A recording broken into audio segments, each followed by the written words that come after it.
Uh, Hello to everyone. Today we are working in English, and I'm glad that we were joking. Just we have almost 20 people, which is for philosophical event, like immense here. And on the other hand, I'm really glad that after a certain time we will have a philosophical lecture, basically, after a lot of politics, geopolitics, and other not so well. How should I say? Not so philosophical stuff. Generally, let me joke a little bit. And I'm happy that I can present you in a way our friend David Lloyd Dusenbury, who is also a fan of Belgrade, which is something I have to praise. The last time we were sitting like 5 years ago in Šoljica down there. He is somebody who chose to spend some time in Belgrade while working on his last book, which is really great. And in a way, that's how we should, enhance our touristic offer. If you want to make good books, come to Belgrade in a way. But I know David from already 5, 6, 7 years, I think, through some international European intellectual conservative networks. And although Corona really broke this for a couple of years, we are really glad seeing each other, at least from time to time, and sharing the thoughts about what is really happening with the world nowadays. Today, we are having the pleasure of having him here because he's for some time already in Budapest in very famous Danube Institute as a visiting fellow. This is the institute that's been working like for the last 10 years, led by very well-known person, Mr. John Sullivan, who used to be Maggie Thatcher speechwriter and somebody who is working, cooperating with the Hungarian government for some years, but also doing a lot of very important intellectual stuff, like Rod Dreher was last year also visiting fellow there, and so on and so on. David, just briefly to present him, he's philosopher and theoretician of ideas, somebody who did his PhD on Leuven in Belgium, actually very famous Catholic university, who spent quite a lot of time through different universities teaching, like he was a postdoctoral fellow at Hebrew University in Tel Aviv, Jerusalem, sorry. In Britain, in Germany, many places around, and he published several very interesting books. Just briefly to remind us, like Innocence of Pontius Pilate, and for some very well-known publishing houses. And today he will speak us about some one philosopher, again, very actual because of the thoughts of war and so on, who is not so often mentioned in our society. The last time I had the presence of listening to Jacques Derrida in '91, actually. There was a big event in Kolarac. That was the time when Ljiljana, who is present here, I'm glad to Ljiljana Radenović, who is professor at the law school, School of Philosophy, sorry, at Belgrade University, where we started to study at '91, long time ago. And Jacques Derrida was visiting Serbia at that time, and that's when he presented this. It was really overcrowded, which doesn't happen too often when you have philosophers, but he was really great star at that time. And exactly, he was speaking about Patočka, and I think he published that on heresy and so on next year and so on. So it was very interesting. He gave the second lecture in Students' Cultural Centers here on the politics of friendship of Aristotle, which was published, but this on Patočka, I think that they didn't publish at that time. In the meantime, we translated some of his works. I think Akademska knjiga recently published some collection, which are like, I didn't have the chance to watch it over, but a couple of things, some chosen ones of his works are presented. For those who don't know a lot about Jan Patočka, who was a Czechian philosopher, belonging to the tradition of the phenomenology, and his PhD was usually mentioned as the first phenomenological work within the Czechoslovakian system. He studied with Husserl and with people who were developing phenomenology at that time, and he spent the rest of his life after the Second World War in a communist Czechoslovakia. And he finished his life in 1977, actually, after, let me say, underground work on which David will speak today. He was one of the most important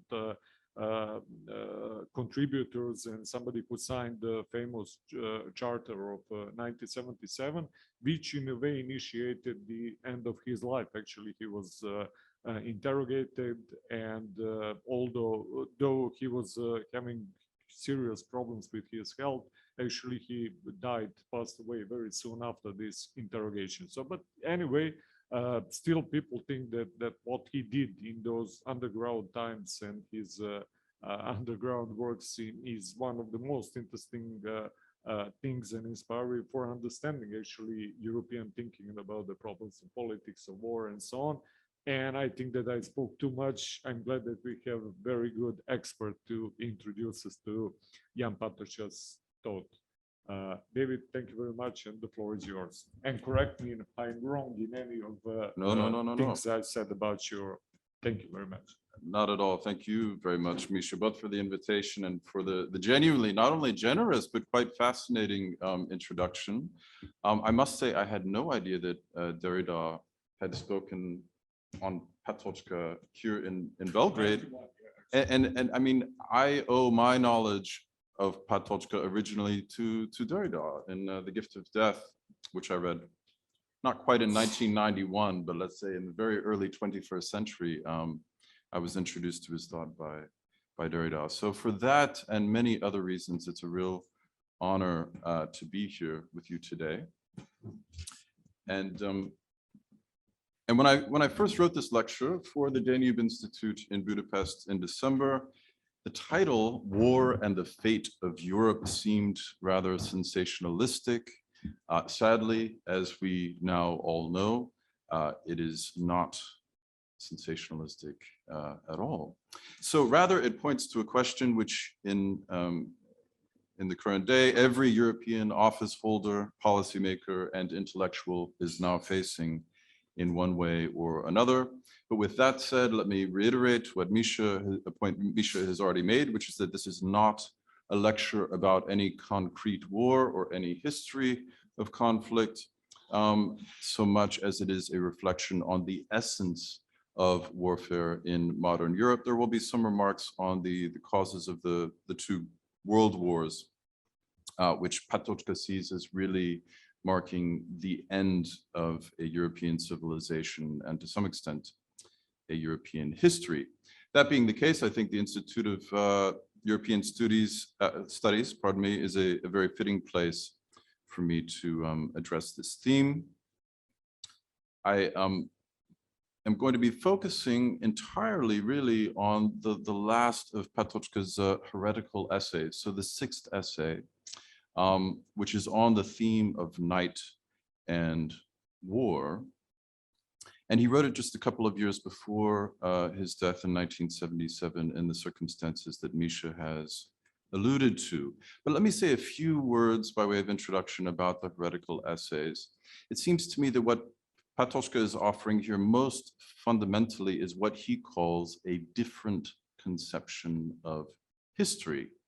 And of course, we have to ask, well, different from what? Well, Patočka breaks with the materialist, determinist idea of history that served as state doctrine in the communist bloc and in Yugoslavia.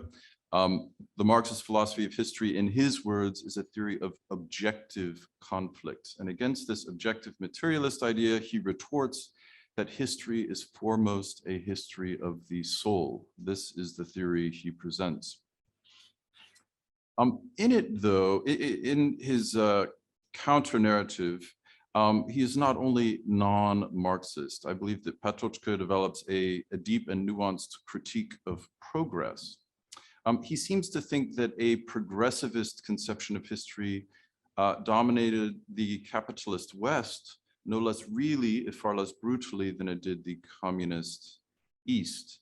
I take from this that Patočka, although he lived and died in communist-occupied Prague, might have been a sort of dissident in London or New York towards the end of his life, had he lived there. Of course, we can think of other Soviet dissidents such as Alexander Solzhenitsyn, who nevertheless were not uncritical in their stance towards the West.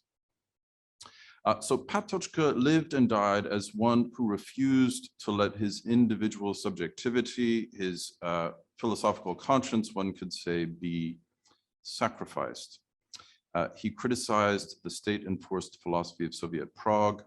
In the process, he no less forcefully criticized, in his words, any conception of history which holds progress for an absolute necessity. And I think it's this that makes Patočka our contemporary. So this can return us to Patočka's basic concept, which I mentioned just a moment ago, that history is a history of the soul. He deduces from this, as we might expect, that European history is a history of the soul.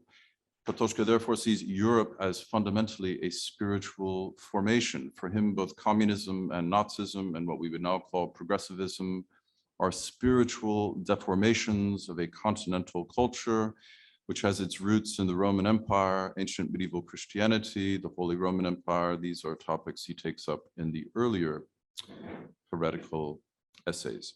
Now, in the early 21st century, such a conception of Europe could strike us as being both mystical and provincial, but Patočka nevertheless holds it. And he reminds us that in historical terms, it's quite common. He says, Hegel and other Europeans of his age did not for a moment doubt the spiritual origins of European unity. So he is trying to lead us back to and to draw upon this older conception. More could be said, but in an epoch which is dominated by imperatives of progress, Patočka says that conversion is still, the call to conversion is still at the core of any proper philosophy of history. History, he says, means first and foremost this inner process of conversion. This is going to be important for us in our conclusion. But if philosophy is about a process of conversion, then philosophers must be willing to be unpopular. They must be willing to take approaches which differ radically from those in their various societies. And Patočka valorizes the fact that a philosopher is someone who is willing to say no.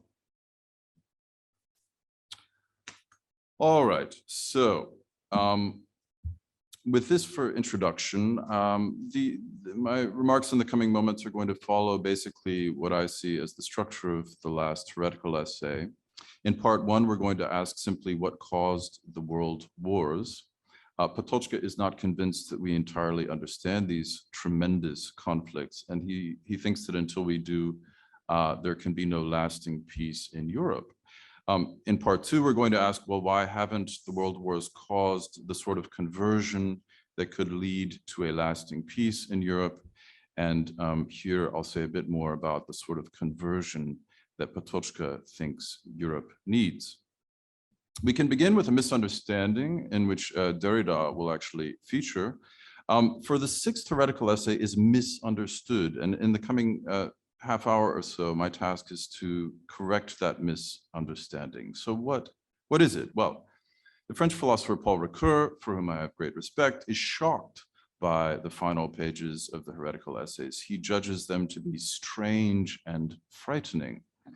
Writing after Ricoeur, but citing him, Derrida faults Patočka, whom he respects very much, for what he calls an exceptional and troubling glorification of the front lines, especially in the First World War. Derrida even hints that Patočka's tone becomes maniacal at the end of the heretical essays. Much more recently, a former colleague and friend of mine, Nicholas de Warren, a professor in the United States, underscores that the last pages of the Heretical Essays are quite strange, and he says that their argument seems unanticipated. Now, all of these men are eminent and quite remarkable philosophers in their own right, and I can't hope to engage in greater depth in their readings of the last Heretical Essay. But I do want us to ask why the sixth essay has met with so much confusion and, I believe, misunderstanding. I think Patočka's lyricism may be to blame. He indulges in highly poetic statements in the last pages of his book, and in the context of war and slaughter, poetic language can be indeed something to avoid. Patočka writes this: war can show that among the free, some are capable of becoming gods, of touching the divinity of that which forms the ultimate unity and mystery of being. He writes this in the context of the front lines in World War I. What could this be but what Derrida calls a troubling glorification of the front? Well, until we have an answer to that question, we will not have understood the conclusion of the Heretical Essays. So at the end of the lecture, we'll be returning to this question: what else could this sort of language be? Here, we can begin by recalling Patočka's basic desire in writing the essays, which is to offer a different basic conception of history. Now, one of his interpreters has seen the sort of line that I have just read to you as being nothing like a different basic conception of history, but rather being evidence that Patočka is tapping back into a form of literature that flourished during and after the First World War, in which there is a veneration of the front experience, Fronterlebnis, and there's a kind of war ideology that is advanced. So strangely enough, Patočka, who resisted not only the communist occupation of Prague, but also the Nazi occupation of Prague, has been accused by some of sort of unconsciously echoing German tropes from the 1920s and 1930s. I believe this is by no means what is going on at the end of the Heretical Essays. But to show that that's not what Patočka is doing, again, we have to see what he is doing. So this is all by way of introduction to the question of part one, which is what caused the world wars. Patočka opens his last essay with several assertions. The first sentence of the essay reads: "The First World War was an immense event transcending any individual, carried out by humans and yet transcending humankind, a process in some sense cosmic."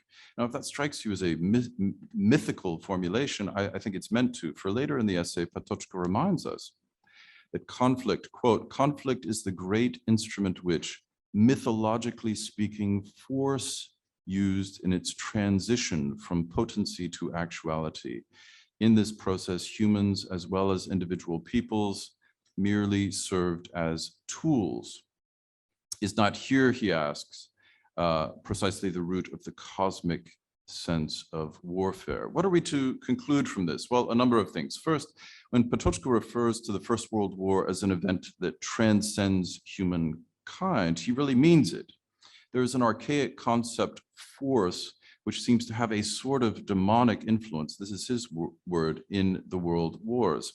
Patočka is not entirely convinced that the world wars were merely something that humans did.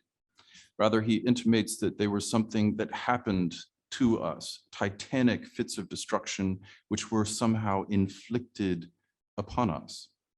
It is perhaps because of this sense of the deep inner logic of the world wars, a logic that is not wholly governed by what Patočka calls the awesome human will, which for years drove millions of humans into a fiery furnace. It's also partly influenced by an archaic force which is utterly indifferent to human life or death. It's because of all this that Patočka is unimpressed by doctrinaire theories of the origins of the world wars. There's an interesting line in which he criticizes Marxist historiography, but I think not only Marxist historiography. Patočka says, a sort of conviction spread among us that there must be some true Marxist explanation of the world wars, something hidden in the conceptual treasuries of the party. No one seemed to mind after the world wars that in reality there are no such explanations. Now, Patočka is most directly criticizing here the kind of myth of an exhaustive Marxist explanation for the World War. But I think this last line is revealing when he says there are no such explanations. I think he means it. He denies that his contemporaries in the late 1970s understood what occurred in those incomparably destructive conflicts. Patočka's conjuration of a quasi-mythical concept of force is a sign that for him more rigorous and profane methods of analyzing the origins of the world wars are inadequate. The inadequacy of rationalistic theories of the world wars is suggested by another passage which I will read. The idea that war itself might be something that can explain, that war has itself the power of bestowing meaning, Patočka writes, is an idea foreign to all philosophies of history, and so also to all the explanations of the world wars that we know. Now, the Greek word for war, as I'm sure we will know, is polemos, and it is this Greek word that Patočka has in mind when he later writes that war can show that some humans are capable of touching the divinity. In both cases, what is crucial to understand is that Patočka is trying to deploy a mythical concept philosophically. He wants us to think of force and of war as in the passage I just indicated, as archaic structures that lie beyond the final control of humans and that periodically come to control us. He wants us to think of force and of war as cosmic realities, which in a real sense transcend us. Nevertheless, Patočka has not forgotten his critique of technological civilization in the fifth heretical essay. He of course sees that both world wars were the bloody consummation of a centuries-old cult of machines in Europe. He writes that the wars demonstrated the transformation of the world into a laboratory for releasing reserves of energy accumulated over billions of years. This sort of intensive release of energy can only be achieved, he says, by means of wars. So he concludes from this that the energetic transformation of the world in late modernity must take on the form of war, because war is the most intensive means for the rapid release of accumulated forces. So what we see here is that the quasi-mythical concept of force is capable of being redescribed in a much, still a highly abstract, but a much more prosaic way as a technological concept. Patočka thinks that the energies which late modern machines capture and release have intrinsic qualities which can be super efficiently activated in war, which is to say in situations of spectacular destruction. So in addition to this kind of mythological explanation for the war, he argues that there's an energetic propensity to conflict in technological civilizations, which came to a kind of disastrous climax in the two world wars. So the third cause of the war, we have a mythological, a technological, and the third is an organizational cause. The model of modern organizational logic in the sixth essay, and this is important because I mentioned earlier that Patočka has been accused of kind of echoing German war ideology. Quite the contrary, throughout the sixth essay, the model of the organizational logic which leads to these immensely destructive wars is Germany. It is in Germanic lands, Patočka writes, that a managerial mode of work and thought took hold and a breakneck revolution occurred. Patočka holds that France was the revolutionary European nation par excellence in the late 18th and early 19th centuries, but Germany, we tend to think of Britain. Patočka argues that Germany was the revolutionary European nation par excellence of the late 19th and early 20th century. Long before the First World War, he writes, Germany had already transformed Europe into an energetic complex, which is to say, into a technological complex with an energetic propensity to war. So much as Patočka sees in technological civilization an energetic propensity to war, he also sees in 19th century Germany specifically an organizational propensity to war. The German war was conducted mechanically, he stresses, and before war could be conducted in that way, the German Reich had to be restructured mechanically. I won't read the material now, but Patočka stresses the differences between the German culture he's criticizing and the French culture in the same period.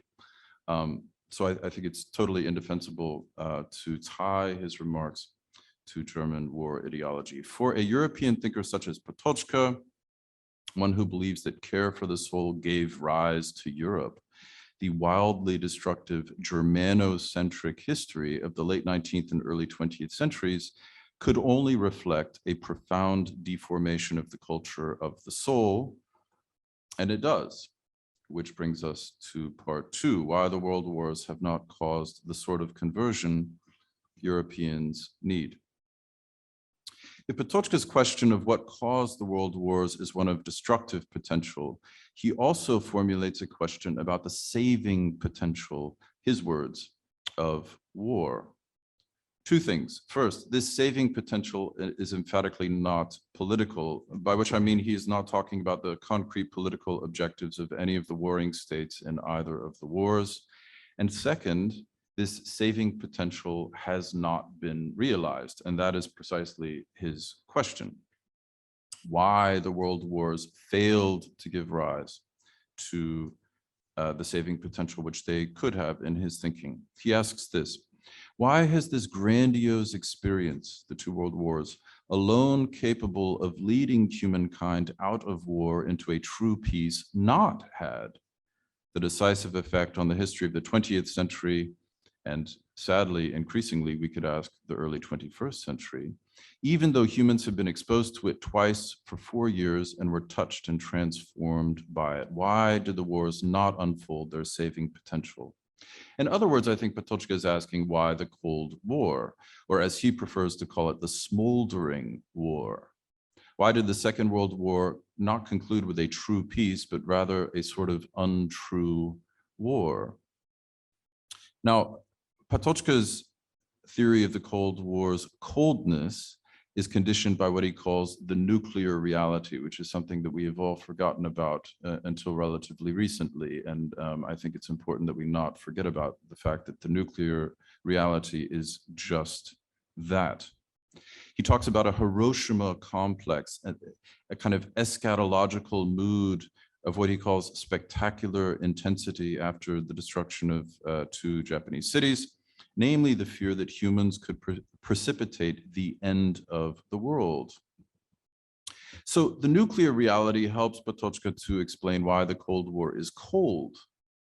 But his deeper question is why the Cold War is a war. He's troubled by the fact that after 2 outrageously destructive global conflicts, there is still not true peace. And here, I think his reflections are contemporary. I don't think they're nullified by the end of the Cold War, roughly a decade after his death, nor for that matter are they altered by the stirrings of what many are calling a second Cold War. Patočka's basic claim is that in post-war Europe, quote, we continue to be fascinated by force. Force is the kind of mythological concept we heard about at the beginning of the lecture. This echoes his critique of a modern metaphysics of force, which he also calls, in quite theological language, a deification of force. He says, in a phrase that struck me, force is our highest being. Clearly, then, the quasi-mythical hold that force has on us is in part of our own making. Force is modern Europeans' false god, says Patočka, and it is because they deify force that it has the sort of demonic hold over them that I have referred to before. What then is the modern European creed in which force figures as the highest being? Well, we should be able to predict it. Francis Bacon's early modern formula, knowledge is power. If we hold knowledge to be power, then necessarily force will be our highest being. For knowledge has always been held to give us access to what is, and if what ultimately is force, then to know what is to enhance human power. Technology is therefore a form of knowledge, or rather the only form of knowledge, which belongs to a civilization which is ordered by a metaphysics of force.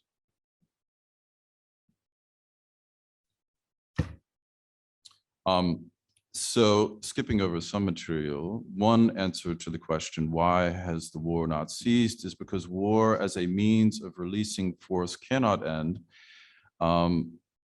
so long as our civilization is ordered by a metaphysics of force. In other words, it seems fair to me to say that Patočka thinks where knowledge is power, there will be war.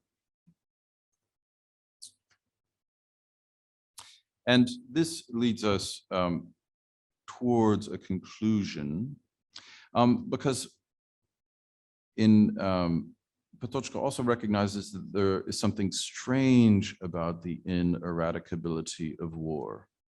Humans tire of war, I'm sure I don't have to underscore, and many hope for peace and strive for peace.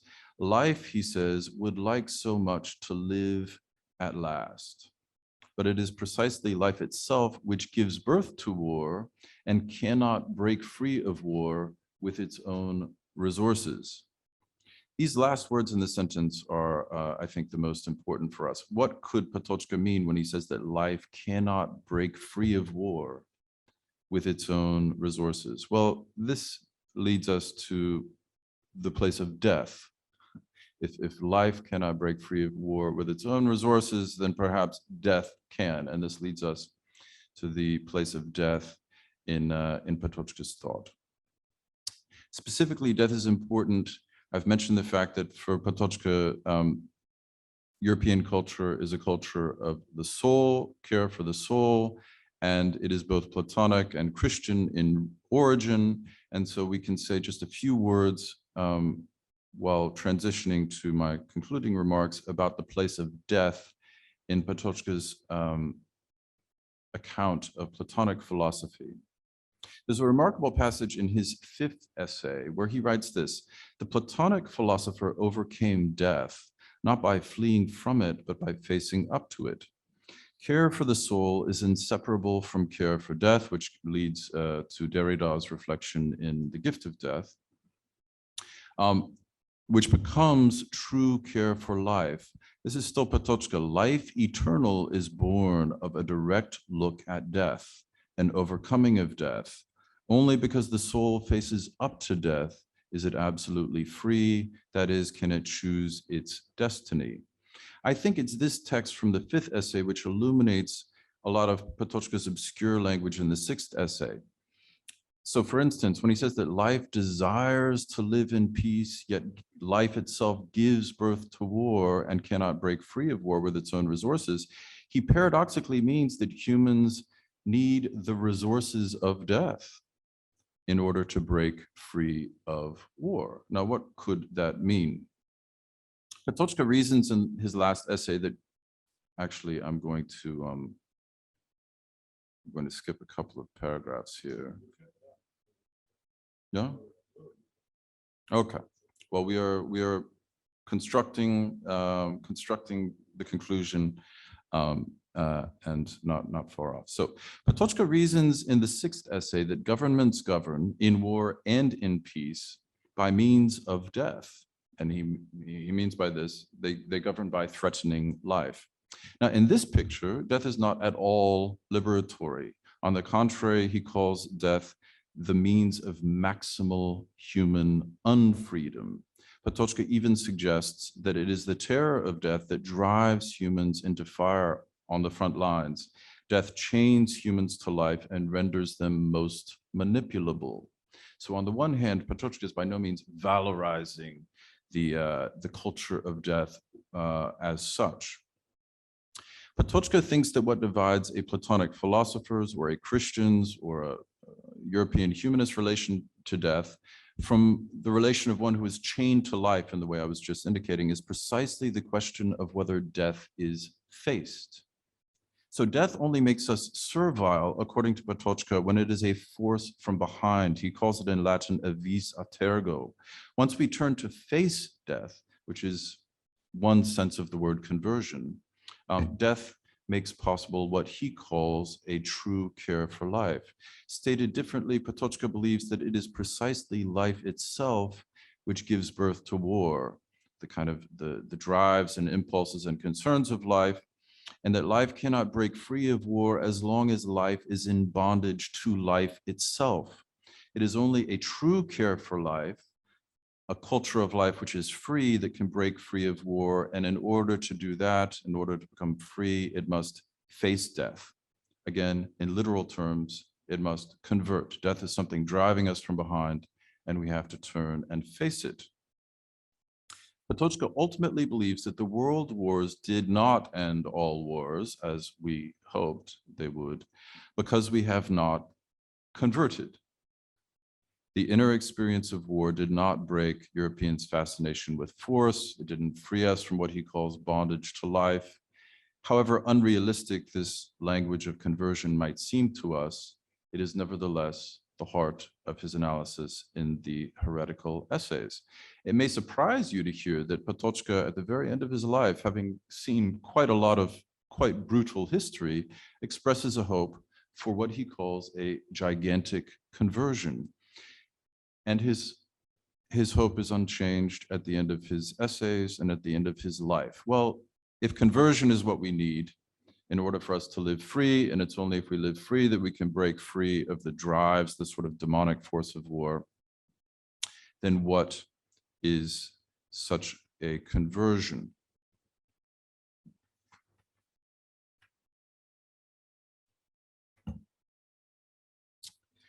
Conclusion, the conversion we need. The wars that led to the collapse of Europe, which is how Patočka describes the First and Second World Wars, are not glorified in the Heretical Essays, nor for that matter are many of the wars that led to Europe's rise in the early modern period. Patočka cites St. Augustine's critique of a human lust to conquer, libido dominandi, and he criticizes early modern Europe's turn away from Christian motifs of life, which had constrained this will to conquer, this will to rule, and turned us toward the birth of a new form of culture in Europe, one in which care for the external world and the conquest of the external world became the dominant concern. Francis Bacon is absolutely at the heart of this turn for him in the 16th century. Moreover, so not only is Patočka a critic of a lot of the early modern war culture, which led to the world wars, there's simply no philosophical echo of war ideology in the sixth essay, despite what Ricoeur and Derrida and my friend de Warren have said. He is programmatically critical of the modern national and imperial cultures which immolated themselves at the flaming line that sundered Europe more than once in the 20th century. Specifically, Patočka faults Germany for both world wars, savaging what he calls the German fostering of hate and inconceivable acts of revenge and ressentiment, which I take to be a reference to the show of the death camps. For these and other reasons, I think it's unconscionable for Patočka to be read as some have read him as an apologist of European war. He is, on the contrary, a philosopher of European peace. He's not a philosopher who wishes to reinforce tendencies of continental disintegration, but he is a philosopher who asks, what is the condition of possibility of a true European peace? And to answer this, we have to recognize that for him, all of the great European wars, and I would be very interested to hear more from you during our discussion afterwards, but his analysis is that all of the great European wars, beginning with the Napoleonic Wars, have been catastrophic and vain attempts to replace a lost European unity provided by a common Platonic Christian culture with power. He thinks that no continental peace, no true and lasting peace can be erected on the basis of power rather than on the basis of a shared culture of the soul. And yet, Patočka does write in the very last pages of the Heretical Essays, as we heard at the very beginning of my lecture, he does write that the world wars revealed that some humans are capable of touching the divinity of that which forms the ultimate unity and mystery of being. And he does, this is actually, Miša, there's quite a lot left. I mean, I've quite a, let me see if I can,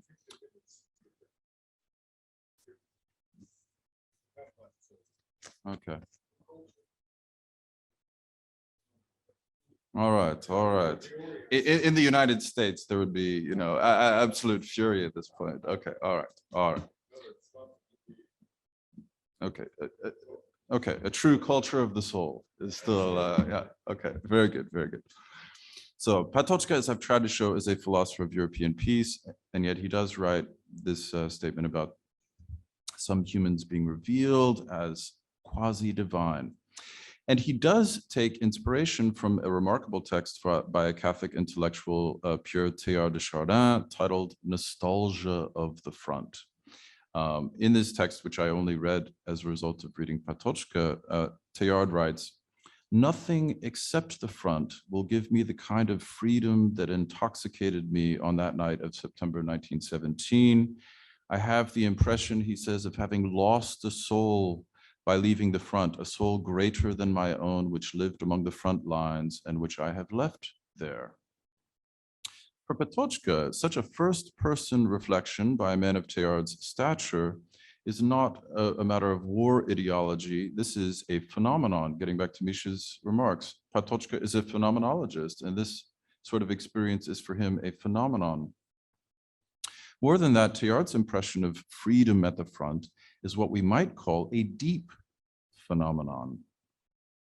Teilhard is writing this in 1917 when he is still within sight of the front lines. He says of himself, he says, "Peace will come, it is desired by all, and first of all, it is desired by me." But nevertheless, Teilhard writes, even though he longs for peace, he says, "Something like a light will abruptly become extinguished upon earth, because a region was formed at the front where it was possible for human beings to breathe an air charged with heaven. Those who lived and died at the front have experienced a freedom greater than their own. They were exalted to the edge of the world, near in the proximity of God." This is Teilhard de Chardin. In this sort of mysticism of the front, I think we see what lies behind Patočka's claim that the world wars revealed that some humans are capable of touching the divinity. But to repeat, for Patočka to make this claim is not, in his mind, ideology, but phenomenology. For all its horror, war is revelatory. Why? Because in war, this is my reading of Patočka, because in war, as in Platonic philosophy and Christianity, humans face death. And in war, humans are shaken. That there is a liberatory potential in war is not a theory, Patočka would argue, or a delusion, but a phenomenon. So what is a philosopher of peace, such as Patočka, to make of this phenomenon? Well, this returns us to the question of what he means when he writes, to the perplexity of all his commentators, that war reveals some to be capable of touching the divinity. What is this divinity? What does it mean to touch it? And how could the liberatory experience of war lead us beyond war, that is, to a true peace? Well, let's recall how Platonic philosophers are described in the Heretical Essays in the passage I read just about 5 minutes ago. They overcame death not by fleeing from it, but by facing up to it. Those at the front, who are not an elite, but masses, at least in the context of modern war, are given an occasion to face death and, like a philosopher or a Christian saint, to overcome it. If Christianity is Platonism for the common people, as Nietzsche said, and Patočka likes this idea, then the world wars, for all their horror, which cannot be overstated, offer the possibility of a Platonic conversion of the masses. This seems to me what he's arguing. Life eternal is born of this direct look at death, Patočka writes in the 5th essay, which makes it not strange that the experience of war might offer an experience of eternity in the 6th essay. But the crux of Patočka's theory of Platonic conversion, and indirectly of a conversion which European culture needs, is that, in his words, care for the soul is inseparable from such a care for death, and it is only then that the care, or it is only through such a care for death that we can have true care for life. It is only facing death which, if we let it, permits us to care for life in freedom, and it is only such freedom, Patočka believes, which could bring a lasting peace. But how is the conversion of one fighter, say, the freedom of one fighter's soul, let's say the soul of Teilhard de Chardin, how is this related to Patočka's idea of a true and lasting peace in Europe? Well, there's an arresting passage in the 6th essay which resolves this question and brings my remarks to a conclusion. The adversary of one who is converted at the front is a fellow participant in the same situation. This is Patočka, a fellow discoverer of absolute freedom with whom agreement is possible in difference, a fellow participant in the same upheaval. Here at the front, we encounter the abysmal realm of prayer for the enemy, the phenomenon of loving those who hate us. This picture of enemies who are alike exalted to the edge of the world, in Teilhard's phrase, and who are alike facing death, and thus who are alike offered a chance to convert, to become free, to care for life in a new way. This passage calls to my mind a passage in the 3rd heretical essay, which you have not heard today, but I refer to in my lecture series on the heretical essays. This is Patočka writing about the church. So we've heard a lot from him writing about the front line, and this is how he writes about the church.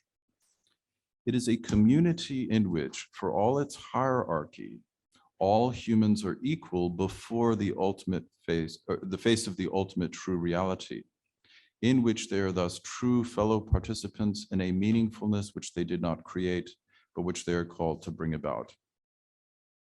Jan Patočka detested the world wars, but there is in them a certain divinity, a certain saving potential, for the sole reason that, at the front, as in the church, all humans are made equal before the face of the ultimate reality. At the front, that reality is death, and in the church too, in its own way, that reality is death, through which, of course, believers hope to be saved. At the front, as in church, humans are forced to dwell with and in the knowledge that, as Patočka writes, life leans out into the night. What the front and the church both offer is a zone within which all humans become equal, and thus within which what the Czech philosopher calls prayer for the enemy becomes a possibility.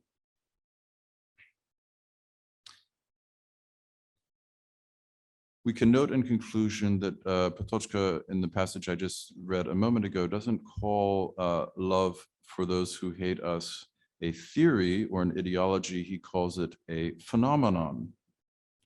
What war reveals for Patočka is the possibility of an experience which is not simply an article of faith. Adversaries, he writes in one of the last lines of the Heretical Essays, belong to each other. This is not an entirely strange or novel thought. On the contrary, Patočka is lifting from the Platonic dialogues, and even more clearly from the Gospels, this idea of prayer for and love for the enemy. The divinity of that which forms the mystery of being, in Patočka's words, is the same divinity which forms the ultimate unity of being. However nebulous these words might seem to us, I think this is really the heart of Patočka's heresy. He is convinced that if Europeans forget such ideas, they will not only be forgetting the inmost core of the Platonic Christian legacy that made Europe beautiful, they will also be forgetting the highest intimations of a human unity, in the absence of which true peace is unthinkable. Thank you.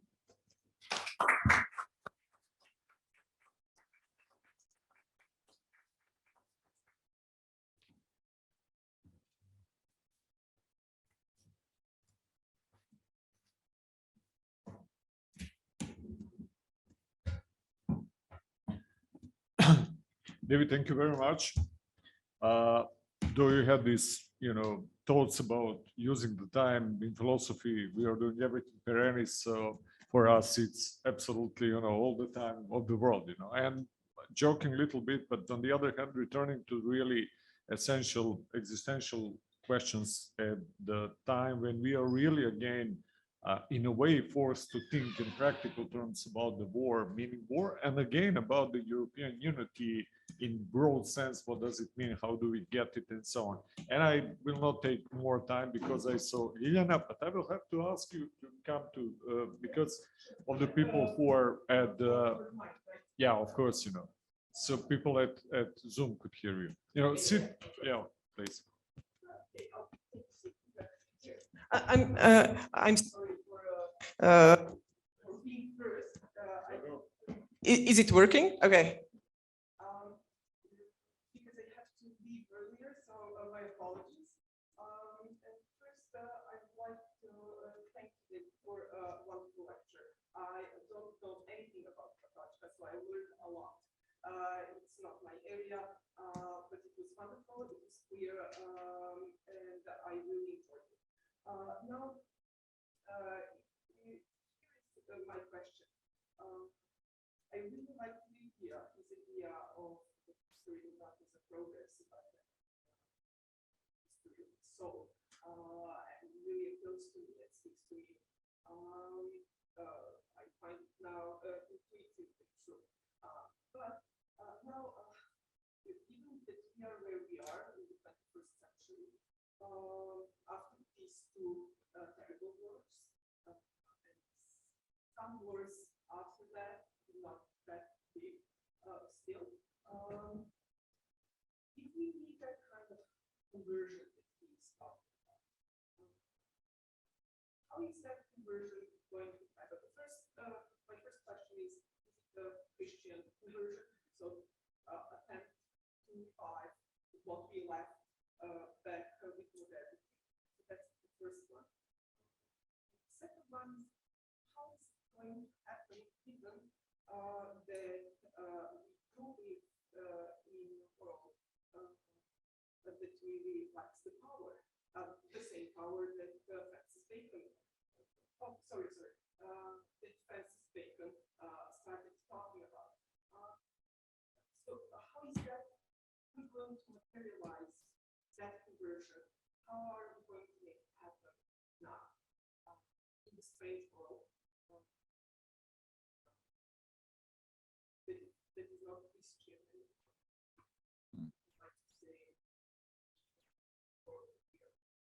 So anyway, so these are two questions, and thank you very much. Well, thank you so much, Professor, for coming to hear my remarks. And these are fantastic questions. The first is Patočka talking about a Christian conversion. I would say, in a sense, the answer is straightforwardly no. He's certainly not a sort of dogmatic or ecclesiastically confined thinker. He nevertheless indicates that he believes that Christianity contains resources which could be renewed and which could be held in a new kind of freedom in future. And it's only in such a way that he thinks that they could provide the basis for something like a future culture of the soul. So he basically regards much of the Christian tradition as kind of mythical rather than philosophical. And so a philosophical appreciation of the deepest truths of Christianity could be used to carry us forward. I don't know how, realistically he thinks this could be done. He doesn't provide anything like a program. And there's actually a very interesting passage. Some have called him the Socrates of Prague. And there's a very interesting passage in the essays, which I didn't read. I kind of alluded to it at the very beginning. He stresses the fact that one of the most essential tasks of the philosopher is to refuse, is to say no. And he connects this to Socrates' daimonion, I don't have to tell you, who only urged him what not to do, never what to do. And so he seems to think that what Nietzsche would call the naysaying task is perhaps at the forefront of the philosopher's vocation in the early 21st century. And I suppose in a weird sort of way, one could read even his talk of Christianity as part of a naysaying task. He seems to think that we are committed, kind of programmatically committed to not talking about these Christian ideas, not talking about this legacy. And so in a sense, not because he's dogmatically committed, but rather because he's refusing the culture which is forgetting them, he insists on bringing these themes back to the fore. I mean, this talk of gigantic conversion it's a bit apocalyptic, a bit eschatological. And like I said, it is certainly not a programmatic one. But at the same time, I mean, Europe, it would not be Europe's first gigantic conversion, right? I mean, of course, Patočka lived, and some of us have seen, governments which were formed. I think the United States has undergone something of a gigantic conversion in the last couple of decades. And so such things do happen in unpredictable ways. Thank you very much. Thank you. In a way, apophatic theology, again, like denying the attributes and, trying to get something out of that without clear understanding what is behind, in a way, if I understood you. We have another question from colleague.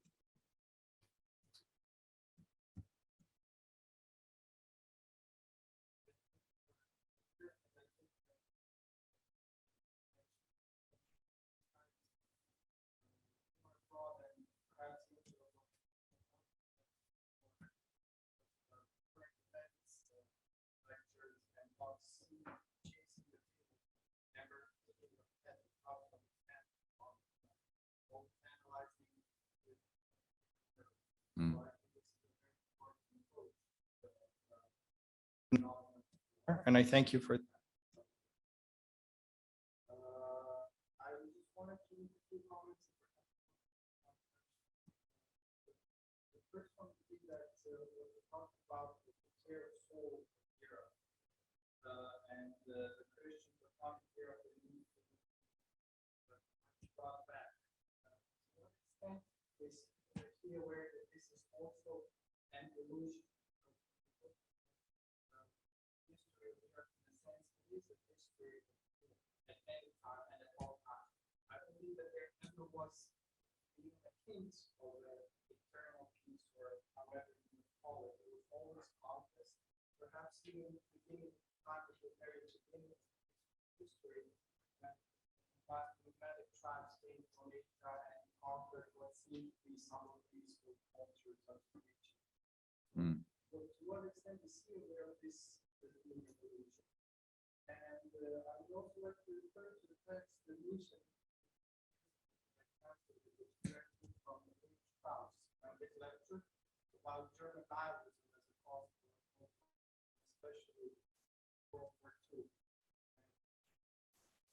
If you're aware of Prof's work, it takes a case of the and also speaks So this like inherent organizational nature of the Germans, which spurred this idea of the Europe.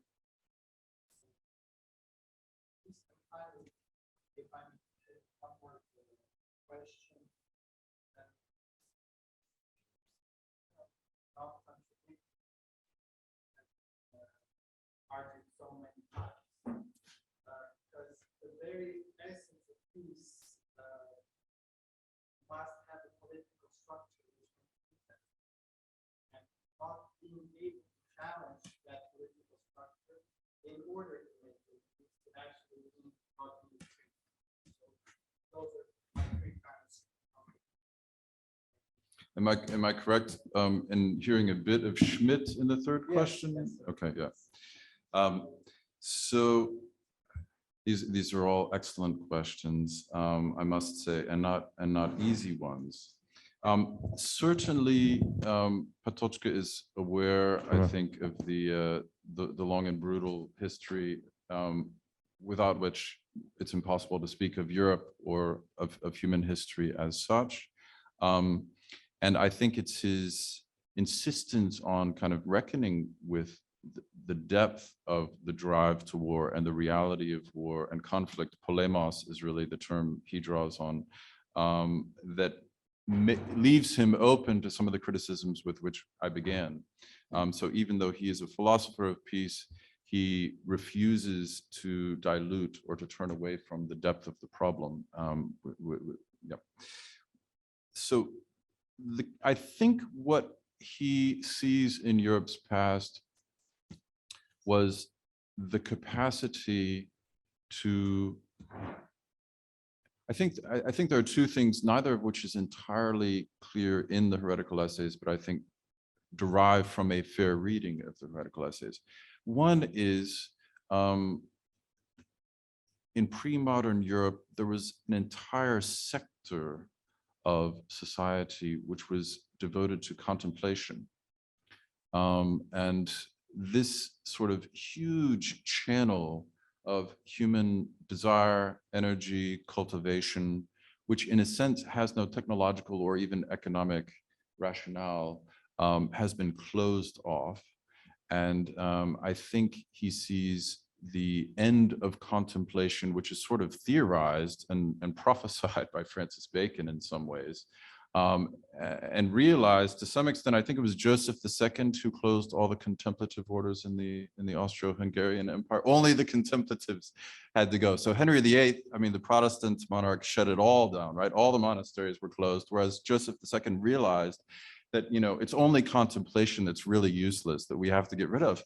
And I do think that this is part of Patočka's valorization of care of the soul, is that even in this sort of brutal history, which we all recognize and have to recognize, there were entire structures which the continental culture had, which allowed for types of sublimation, which we have not only kind of factually shut down, but we have philosophically relegated to desuetude. And then at the same time, I think, which kind of leads back to the professor's question, I mean, I do think there were also institutional realities. I mentioned just very, very briefly at the beginning of my lecture. There's a different lecture on this actually. But the Holy Roman Empire was a certain structure which he saw capable of negotiating and reestablishing peace, not entirely unlike the European Union, one might say, but nevertheless one that self-consciously was rooted in the Platonic Christian culture, which sadly the European Union seems to be sort of more or less predicated on rejecting. So I think both in the church and in the state, he saw certain kind of structures which were systematically dismantled and led to the sort of total continental war, which we saw only in the 20th century.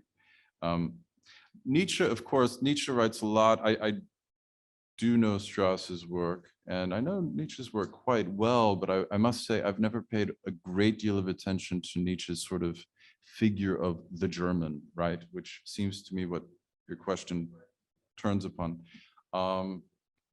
And I had not thought, Patočka does not refer to Nietzsche in this respect, but it's entirely possible that this would have been, yeah. So, and the last question about freedom and peace, I think Patočka wants to say that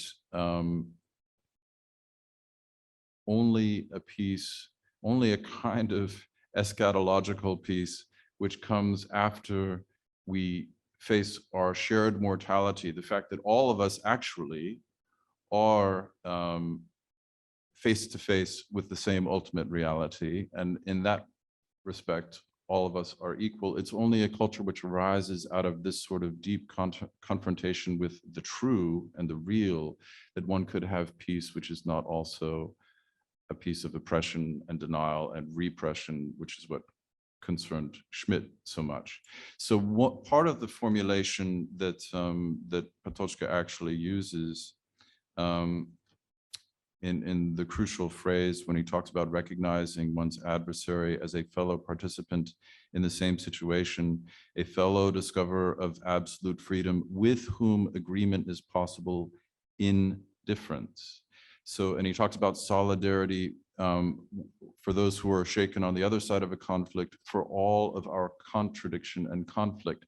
So he seems, you know, whereas Schmidt and others have been concerned about a sort of technocratic peace in which contradiction and agonistic polemos, the polemos of soul and spirit and heart, are denied and sort of formally precluded. He seems to want to imagine or theoretically conjure a peace in which the agonistic spirit is preserved, which could also sound quite Nietzschean, but nevertheless, the horrors of war are rechanneled and yeah. Thank you. Do we have some questions in the chat? No. Here, I will pop in actually, if I may joke, since we are, you know, converting this into some not so gigantic conversion in a way, but in a small but nice theoretical seminar, which is actually speaking about very actual stuff in a way. And thank you very much, because, you know, as you said, it is really the right time to speak about the European understanding of war in many ways. You know, let me start. I have 2 comments or questions or whatsoever, just what you finished by with what you have finished with Jovica's questions about Schmidt. You know, you're right in a way that he has this basically polemical approach toward, you know, agon as a basis of let me say European development and so on. But his general, especially in the late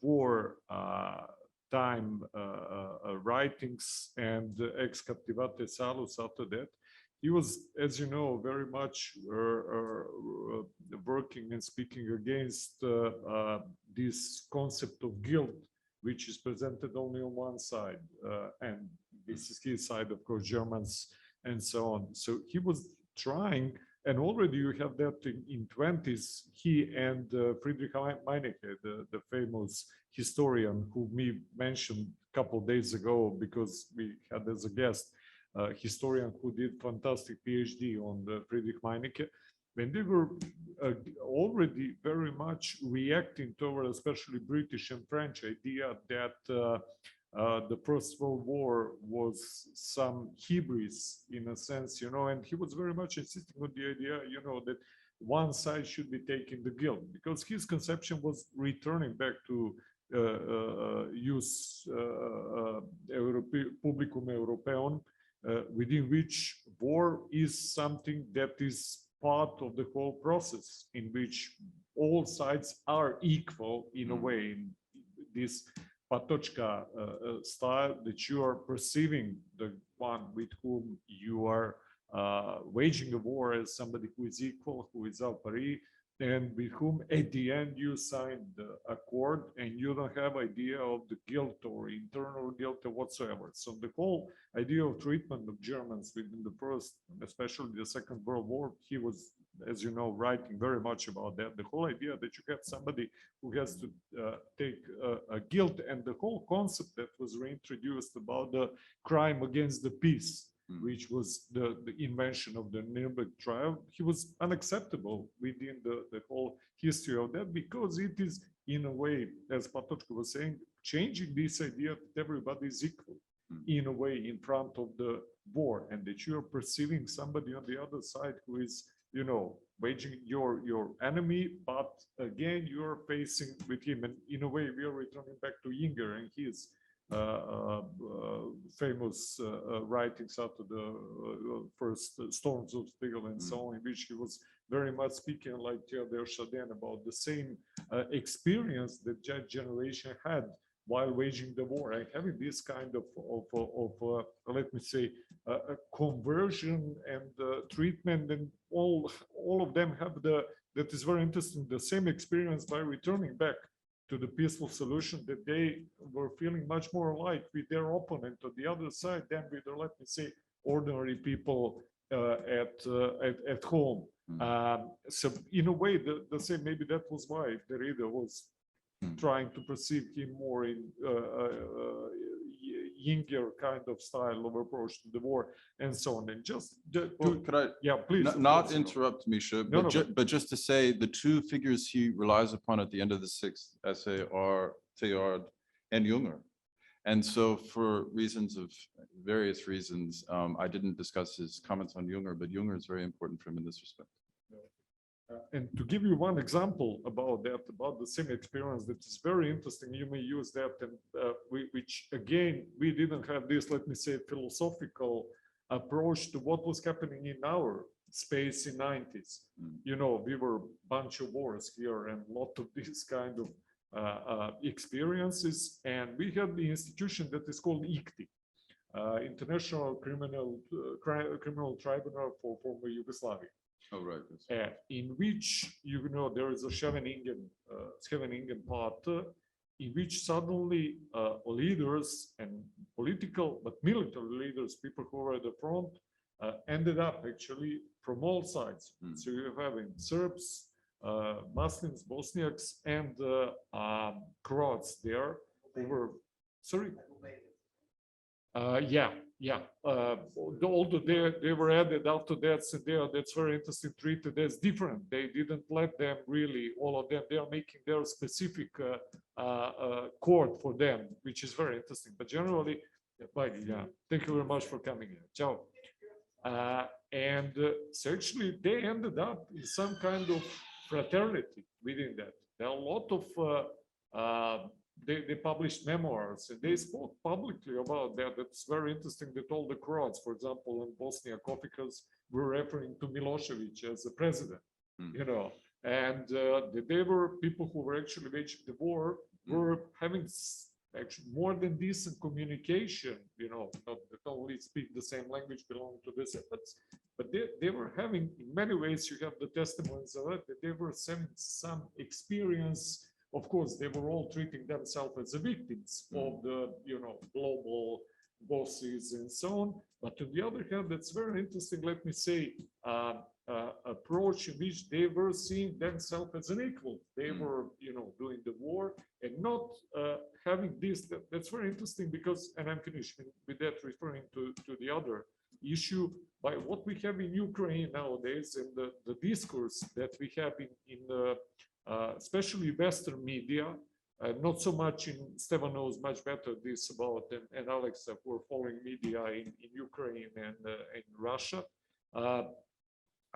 You seem that more, let me say, this kind of unequal discourse in which Russians are treated as an absolute evil, as something like that, which is not happening at the field in which, more or less, as people say, this is civic war between more or less the same people and so on, but which, on the other hand, treat their relatives as somebody who is equal while they are waging the war. So it's very interesting experience, returning that to what was Patočka referring, who is having the same experience and treating people as an equal and somebody who they can pray for, and who is on the other side because we are coming from this progressivistic civilization, which we thought like 30 years ago that we ended up with wars. There are no wars, and everybody who wage war, he is guilty by himself or insane or whatsoever. And the other question, actually, this is really question. This is very interesting to come back to the history. You started with Hegel, of course. You know, Hegel belongs to the bunch of, let me say, not very proper word, but actually the whole nexus of great political, philosophical thinkers in European history, starting, of course, from Heretical onwards, who insisted actually that war is some big mover or incitement for the development of the energies and so on. Of course, not only of, let me say, economic development or what did I say, general, but somebody who is spiritual mover, somebody who revitalize energies and so on and so on. What do you think about possibility that somebody speak about war philosophically as in those terms? How could, is it possible to have something like that? I mean, at the Western universities, public discourse and so on. And I'm also connected this with my previous question, because that's the idea. How are we allowed to speak about and refer about the war, or should we be obliged to erase everybody, including the Hegel, who thought about the war in some different terms than what we are having nowadays as a, you know, general pacifism as obligatory and so on. Thank you very much, and also sorry for taking. No. Thank you, Miša. These are all fascinating remarks and questions. So to begin at the end, I actually have another lecture on an earlier heretical essay in which I point out that Patočka appeals to Hegel, which leads back to an earlier question. He appeals to Hegel, who argues in an early unpublished text, unpublished during Hegel's lifetime, that Europe as such really dates back to the Crusades. And it was the Crusades which introduced this sort of political unity without which it's kind of futile to refer to Europe. So I think in terms of pacifism and late modern war and so on and so forth, I think absolutely essential to, and I just allude to this in passing, but absolutely essential to Patočka's thinking is the figure of the machine. And so I think some of the sort of nobility, which gets back maybe to some extent to Nietzsche as well, but some of the, certainly to Junger. I mean, Junger has this brilliant novel called The Glass Bees, which is about the replacement. The entire novel is about the replacement of the cavalryman's horse with the tank. And he says, this marks the emergence of a different world, right? All of the old values, including, let's say, the value of struggle, was predicated on a set of relations in which the human and the animal were central, and their bond was noble and profound. And I think Patočka would say war in our age is fundamentally as I think we can see, the decisive figure is that of the machine, right? Even more so than the human. And so I think Patočka in the 70s represents a later stage of this reflection. Of course, Junger, I mean, in Storm of Steel, he's still, in a sense, I think, capable of romanticizing the machine war, which he himself kind of later, but I think even Junger increasingly distances himself from this.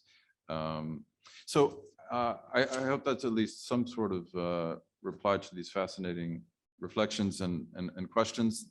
In terms of the equality of combatants, I mean, I've actually written a bit about this and thought quite a bit about the Jus Publicum Europaeum and Schmidt's thought and so on and so forth. And all I would add to that is that without getting into the history of international law or, you know, the complications of international tribunals or what's happening at the moment, I would just add that I think Patočka's stress on the equality of combatants is a deep one. It's an existential one, and I do think that he sees this recognition of an existential equality as allowing us a certain kind of analytic clarity, right? And I do think that some of the sort of legal and political, cultural changes you refer to in late modern international law have actually hindered a certain kind of analytic clarity, which a recognition of the equality of warring parties can foster. So there is, in a sense, a kind of a real value to that analysis, it seems to me. And as to the late Schmidt, all I would add is, I mean, I've kind of already said that I think the late Junger's reflections on war also move in directions which Patočka tries to carry even further in his own way. Don't forget, actually, that he again changed. That's very interesting at the end. And I'm giving the floor to Stephen after that. You know, I wonder if you know that before his war, actually, he had some very interesting interview after Rwanda massacre there, in which he changed for the second time his position on colonialism. Who is this? Junger, Ernst Junger. Of course, he said it's very interesting interview. He was just very close before that, I think. You know, he said something like that. You know, when I was young, I thought that Germany has to have the colonies. Of course, it's very necessary because all other big powers got that. And I also not made that on. I'm just reminding. I read that like 20 years ago, or something like that. But basically, it was saying that it was not based only on the national interests of Germany, but I was really believing in some kind of civilizing mission, you know, which is of course something you're forbidden to tell at the Western universities, otherwise you will get out nowadays. But at that time, it was still possible. But he said, you know, after the First World War, and especially after the Second World War and the massacres and so on, I changed my mind and I said, okay, well, colonialism was not so good in, let me say, generally, maybe we really didn't contribute so much about that and so on. But he said, now, coming to the end of my life, and especially after the massacre in Rwanda, I have to say that I'm changing that again. And because what we did is actually that we made the weapons and we gave to the, for example, African people, without actually providing the, let me say, general, if he was saying institutional and cultural and any kind of framework within this, they can control these arms and so on. So yes, again, I would like to support some kind of the colonies. That's very interesting that he again changed this kind of, let me say, general mood toward the war and the colonialism as well, you know. But please, giving to Stefan. Okay, I have a disclaimer at the beginning because I never read Patočka, but I constantly had one feeling, one reading of him while you were speaking. And that is, let's say, kind of a Christian reading, I would say, of this thought. So basically, what I thought of constantly is this motive of paradise lost. That only, when you said it, only through war, through the facing of death, and in church, man can touch divinity, which tells me that they have lost divinity as a state, as a constant state. And then where knowledge is power, there will be war. So knowledge is the substitute for this divinity. Through knowledge, you're trying to get to the divine, but then you come to the paradox of war, where you can only touch upon it for the second. And of course, here is Bacon, which we had a conversation before. So, so you know, my kind of thinking about this issue, and also this other part that you were saying, that Europe is not the geographical term, but that what defines Europe is soul. And why we have wars, besides knowledge, is this loss of consensus. And again, I think of the paradise lost Milton's or biblical originally. So I thought, okay, what is the point where this consensus was lost? And I'm inclined, of course, maybe probably because of coming from the Orthodox Christian culture, is that this point is the Great Schism, which is even predates the Crusades as such. So I think that he's talking about Christianity all the time, maybe even unconsciously in a sense. That's my reading. I mean, I was listening to you, and this was what was going through my mind. Sorry, it's more of a comment than a question, but please do. No, I appreciate that. I mean, he doesn't comment a great deal. He actually talks a fair bit about Dostoevsky in connection to Nietzsche. So I think this is very important. He reads, and I absolutely agree with this, that Dostoevsky and Nietzsche need to be read as kind of peers and contemporaries.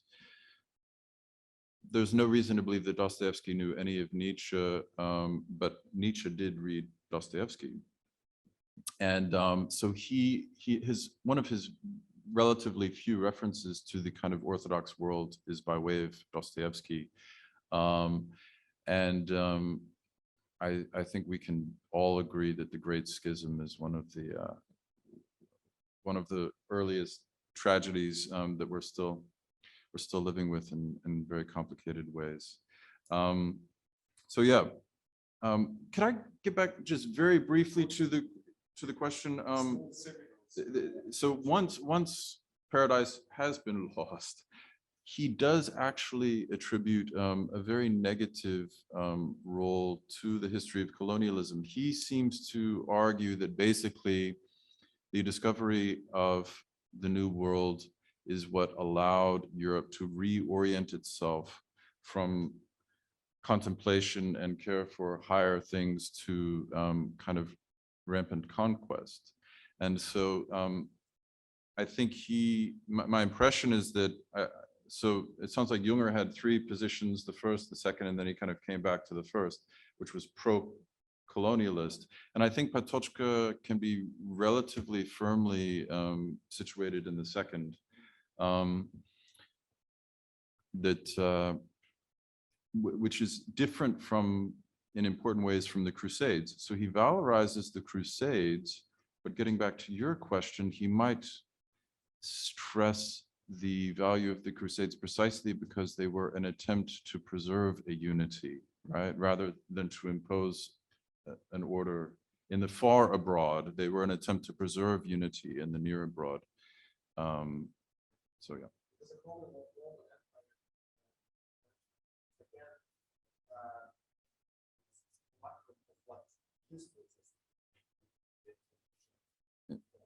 So when I mentioned the Paradise Lost, the Old Testament is but then again, the new consensus was from Noah, and then the new consensus with the New Testament, with Jesus Christ, that lasted until some point. So I was thinking that maybe Great Schism is that point from which you have war as the means, war and knowledge as the means to touch the beginning. Come back to the original. And I suppose, I mean, this is a bit off-piste, but I mean, it is related since we're talking about, the fall and so on and so forth.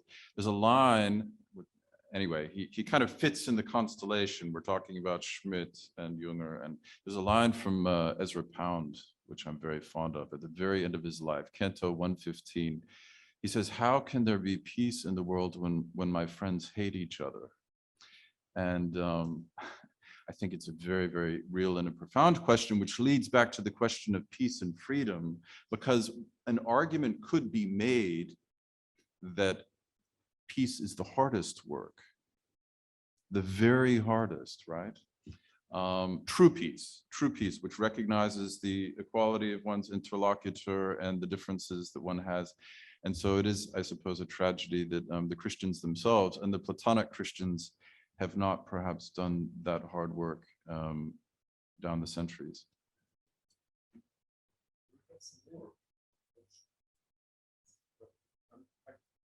Well, I will ask you at the end one practical question about, let me say, the practical position of philosophy and so on. So, but we have the war lasting for, was that 62, 63 days already, Ukraine and east of Europe, you know. Did you see, I was not, I was involved in some other things and not really so much, but maybe it was more in media than, let me say, some position, but we would like if you heard or found some philosophical reflection, let me say, on the actual war, or if there is any, or if there is not, what does it speak about, you know? Because again, what I'm telling you and trying to refer is actually position, I mean, how dangerous is today philosophy doing practical philosophy. So if somebody would start to speak about the actual war from the position of, let me say, Hegel, or not to say Schmidt, but Adam Younger, about this, or it's not important from which position or whatsoever, but the importance of war, of its meaning, of its position within that, apart from pacifistic, if there is any, or could it survive? What I'm referring is actually the horrible experience that Agamben had during the Corona times. For people who do not follow, actually, George Agamben is one of the probably the most interesting and the most influential has been political thinkers and philosophers for the last 30 years or something. And he's been speaking about the, let me say, of the culture and the references of the concentration camp as for a very long time as the future framework of the living in Europe and so on.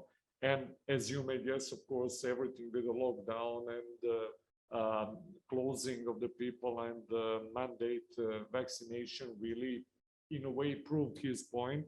And he reacted very strongly against that. He had some philosophically very nice explanation, but he was torn apart completely. You know, he was ostracized, he was exposed to the cancel culture and so on. You know, you follow that, I think, as well. Could you comment on that? And again, if there is anybody who is trying to think about what's happening with the war nowadays, and is it allowed to speak and think about war in the classical, let me say, traditional European perspective?